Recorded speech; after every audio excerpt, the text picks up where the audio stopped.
بسم اللہ الرحمن الرحیم۔ السلام علیکم ورحمۃ اللہ وبرکاتہ۔ ناظرین، کہا جاتا ہے کہ ایک دیہاتی نے گارے کی مدد سے اپنا ایک گھر بنایا۔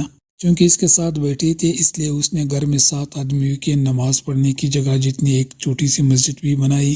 جب گھر کی تعمیر مکمل ہوئی تو اس نے اپنے سب بیٹوں کو بلایا اور کہا، اے بیٹوں، میں چاہتا ہوں جو مسجد میں نے اپنے گھر میں بنائی ہے اس مسجد کی لپائی جنت کی مٹی سے کروں، اس لیے سارے جاؤ اور شام تک جنت کی مٹی ڈھونڈ کر لاؤ۔ چنانچہ اس دیہاتی کے تمام بیٹے جنت کی مٹی کی تلاش میں گھر سے نکل پڑے، لیکن ایک بیٹا جو سب سے چھوٹا تھا وہ نہیں گیا۔ شام کو تمام بیٹے تھکے ہارے گھر آئے اور اپنے باپ سے معذرت کی کہ ہم جنت کی مٹی نہیں لا سکے۔ اسی وقت وہ بیٹا جو گھر سے باہر گیا ہی نہیں تھا، اس نے ایک تیلا اپنے باپ کی طرف بڑھایا اور کہا، ابا، یہ وہ جنت کی مٹی ہے جسے آپ لینا چاہتے تھے۔ اب اس کا باپ اور باقی تمام بھائی حیران ہو کر اسے دیکھنے لگے اور کہنے لگے، یہ تو گھر سے نکلا ہی نہیں، پھر اس کو جنت کی مٹی کہاں سے مل گئی؟ باپ کے پوچھنے پر اس بیٹے نے جواب دیا، اے ابا، بے شک میں گھر سے باہر نہیں گیا تھا، میں آج پورا دن اپنی اماں کے پیچھے پیچھے پھرتا رہا۔ جہاں جہاں میرے ماں قدم رکھتی ہیں وہاں سے ایک مٹی کی اٹھا کر اس تیلے میں ڈالتا رہا، اور وہ کہتے ہیں نا کہ ماں کے قدموں تلے جنت ہے۔ اللہ اکبر، کیا کمال کیا بندے نے۔